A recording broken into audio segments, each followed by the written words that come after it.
দেশভাগের পর আর কোনোদিন কখনো এইভাবে পশ্চিমবঙ্গের ওপর থেকে এক জায়গার মানুষকে আপনি অন্য জায়গায় শিফট হতে দেখেছেন প্রাণের ভয়? এটা কাশ্মীরে হয়েছিল। কাশ্মীরের লোকেরাই ভারতবর্ষের মধ্যে উদ্বাস্ত হয়েছিল। আমরা সারা দুনিয়া থেকে লড়াই যুদ্ধ হোক যাই হোক, দেশ ছেড়ে লোকে অন্য দেশে যায়। আজকে প্যালেস্টাইনে হচ্ছে, সিরিয়াতে হচ্ছে, কাশ্মীরে এক সময় ছিল। আজ কাশ্মীরের লোক কাশ্মীর ছেড়ে কোথাও যাচ্ছে না, ফিরছে। কিন্তু পশ্চিমবাংলার লোক পশ্চিমবাংলার এক জেলা থেকে অন্য জেলায় যাচ্ছে বা পশ্চিমবাংলার বাইরে চলে যাচ্ছে। এটা 21 সালে ইলেকশনের পরেও দেখেছি, বহু লোক বাংলা ছাড়া হয়েছে। আর এখন মুর্শিদাবাদের লোক মালদাতে, নদিয়াতে চলে যাচ্ছে বা অন্য জায়গায় আত্মীয়র বাড়ি চলে যাচ্ছে। তো আজকে দেশ ভাগের চেয়েও ভয়াবহ পরিস্থিতি। বাংলাদেশ থেকে হিন্দুরা পালিয়ে আসছে অত্যাচারের ভয়ে পশ্চিমবাংলা, এটা ঠিক আছে। কিন্তু মুর্শিদাবাদের হিন্দুরা পালিয়ে যাচ্ছে অত্যাচারের ভয়ে মুর্শিদাবাদ ছেড়ে অন্য জেলায়, এটা অভিনব। আর ভারতবর্ষে এটা আমরা কল্পনা করতে পারি না। তার মানে কি ভারতবর্ষের সব জায়গায় সংবিধান লাগু নেই, সুপ্রিম কোর্ট চলে না, সেন্ট্রাল গভর্নমেন্টের কি ওখানে হাত নেই? এটা এখানে এমন একটা সরকার হয়েছে, দেশদ্রোহী সরকার, যে দেশের আইন কানুনই মানে না, দেশের নাগরিকরা যেখানে সেফ নেই।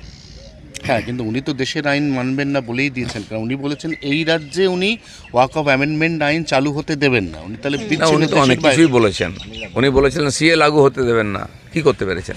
উনি কিছু বোকা লোককে বোকা বানান বারবার।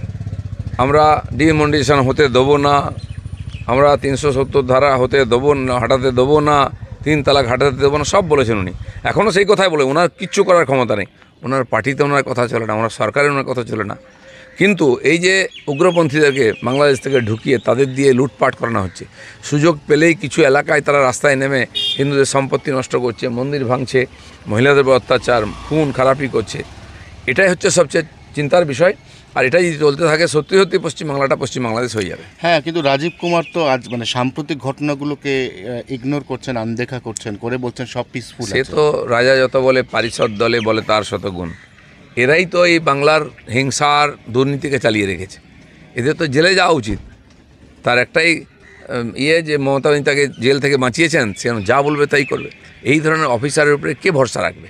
আর এরা সমাজ যারা অত্যাচার করছে উগ্রপন্থী, তার চেয়েও বেশি অপরাধী। কিন্তু এই অবস্থায় দাঁড়িয়ে বিশেষ করে মালদা এবং মুর্শিদাবাদ, যেটা অ্যাকচুয়ালি দেশভাগে বাংলাদেশে চলে যাওয়ার কথা ছিল, ওখানকার দুটো রাজ্য জেলা আমাদের এখানে ইনক্লুড হওয়ার কথা ছিল।